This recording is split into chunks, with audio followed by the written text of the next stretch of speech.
नीलाक्षी को आईने में एक भयानक डरावनी परछाई नजर आती है जो इतनी जोर से चीखती है कि नीलाक्षी को ऐसा महसूस होता है कि उसके कानों से खून बह रहा है। वो चीख इतनी जोरदार थी कि यदि एक पल भी उसने वो चीख और सुनी तो उसके कानों के पर्दे फट जाएंगे।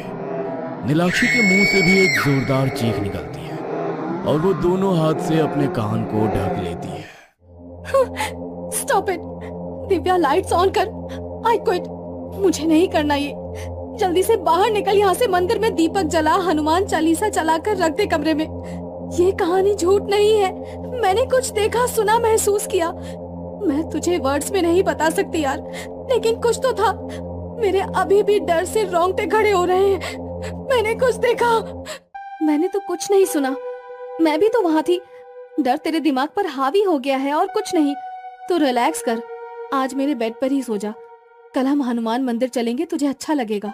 दिव्या ने अपनी तरफ से नीलाक्षी को संभालने की पूरी कोशिश की थी, लेकिन वाकई जो नीलाक्षी ने महसूस किया था उसे वो चाह कर भी भूल नहीं सकती थी।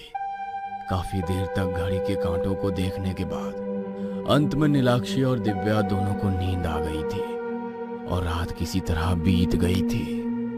अगले दिन सुबह ही दोनों सहेलियां क्लास बंक करके सीधा हनुमान मंदिर जाती हैं और माथा टेकती हैं। मुझे बहुत घबराहट हो रही है यार। मैं पुजारी जी से अपने मन की बात कहना चाहती हूँ।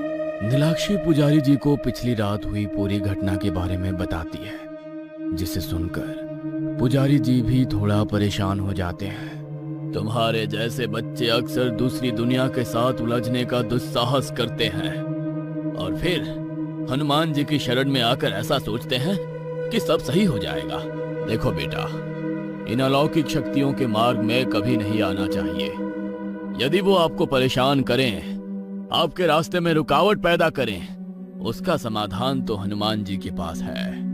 किंतु यदि किसी आत्मा को उसके लोक से खींच कर बुलाया जाए, उसमें हनुमान जी क्या मदद करेंगे?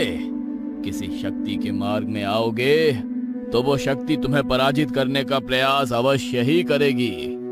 इसलिए मनुष्य को कभी अपनी सीमाओं को नहीं तोड़ना चाहिए।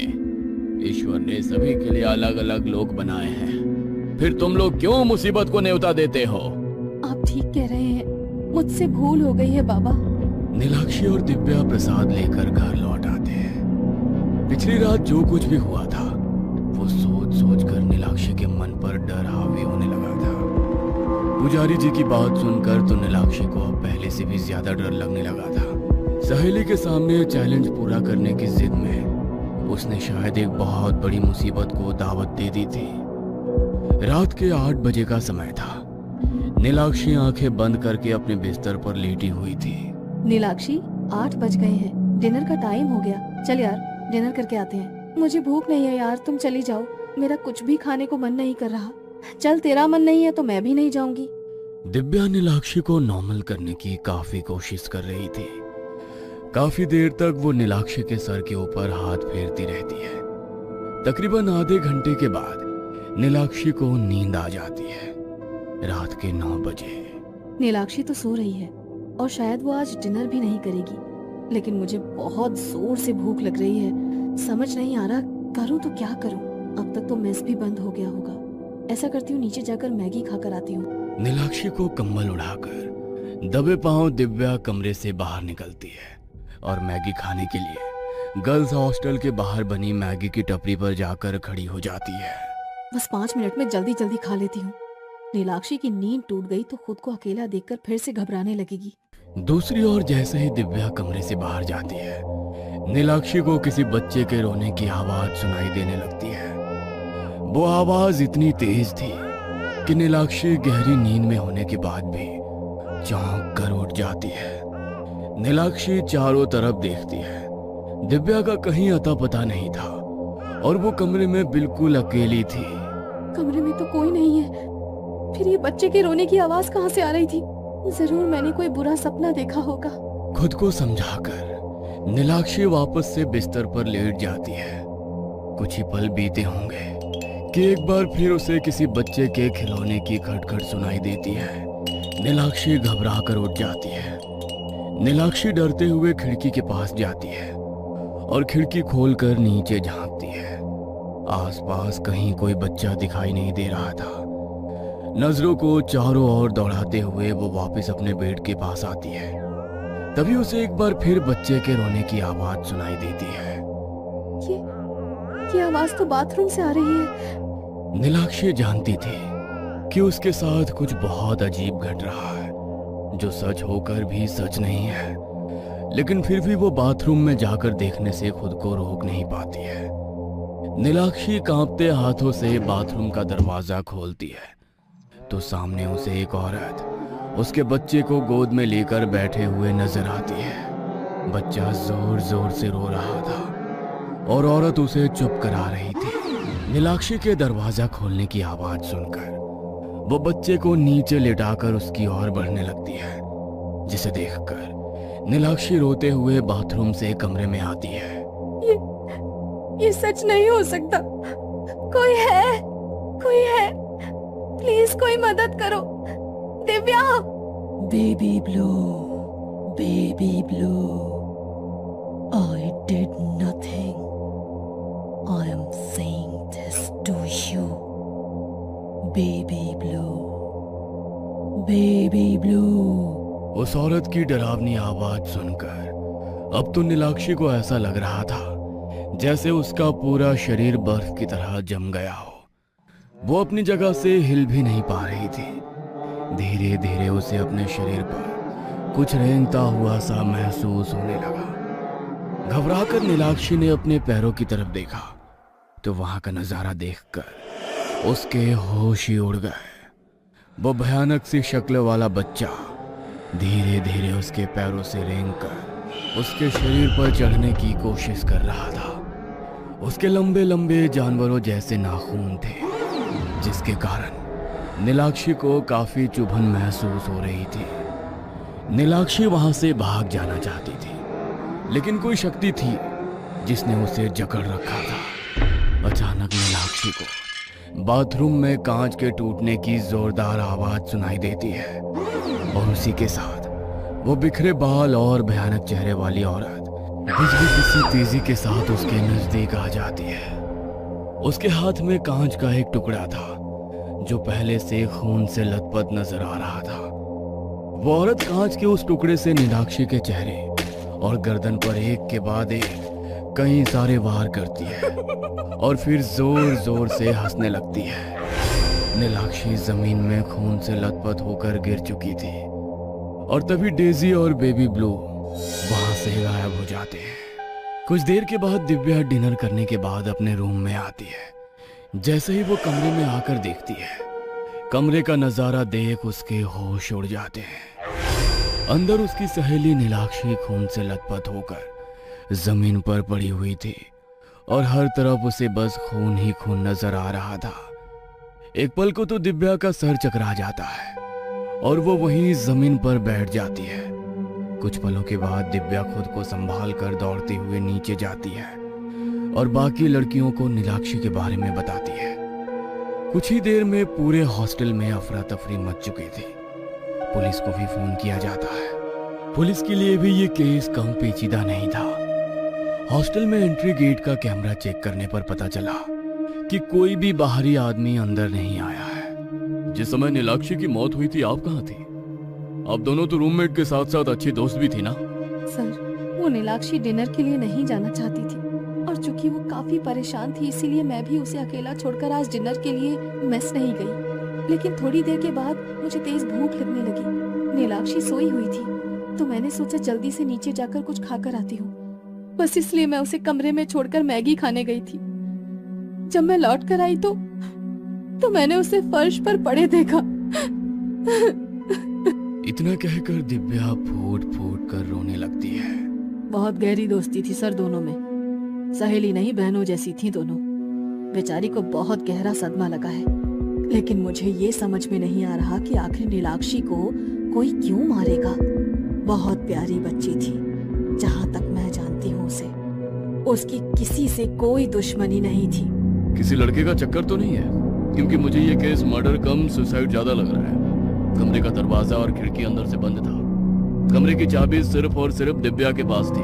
और दिव्या उस समय नीचे डिनर कर रही थी, या फिर कहीं ये सब दिव्या का ही तो काम नहीं? नहीं सर, आपके आने से पहले मैंने लड़कियों से पूछताछ की थी, कोई लड़के का चक्कर नहीं था।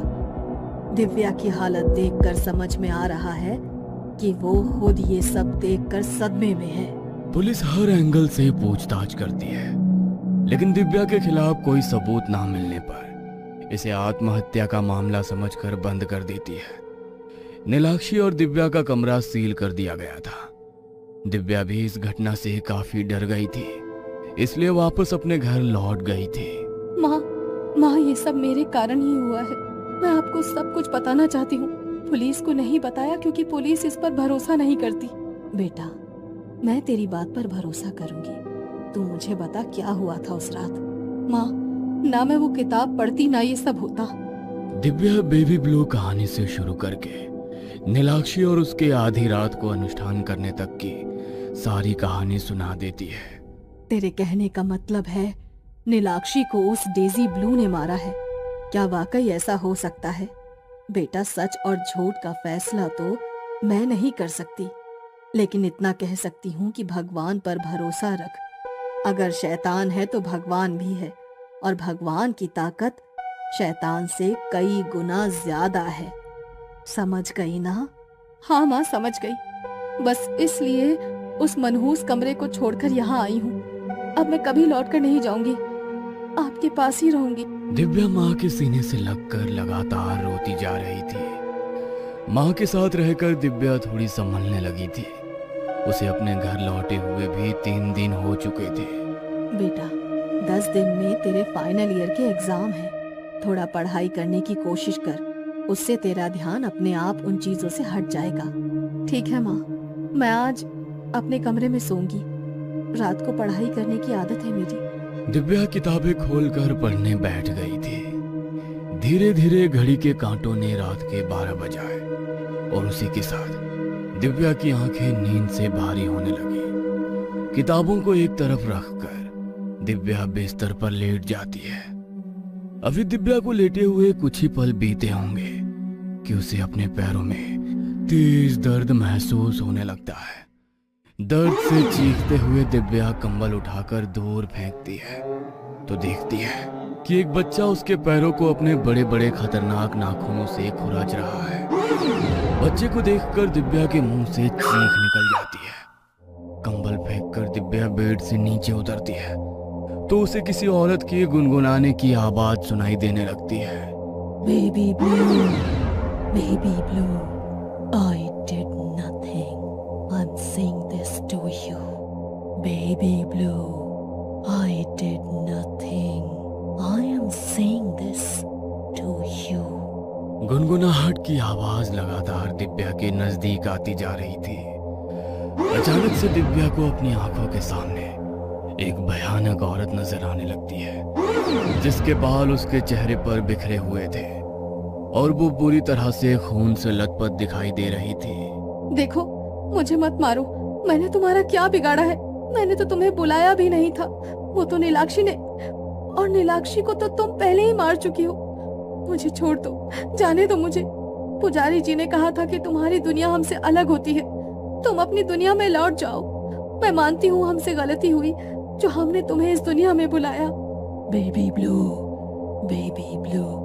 I know the things she did to you. यही कहा था ना तुमने?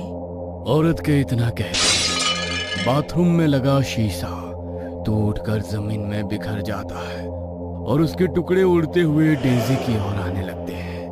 डेजी एक टुकड़ा अपने हाथ में पकड़कर बाकी के टुकड़े दिव्या की ओर कर देती है। कांच के टुकड़े आकर दिव्या से टकराते हैं, जिनसे बचने की वो काफी कोशिश करती है।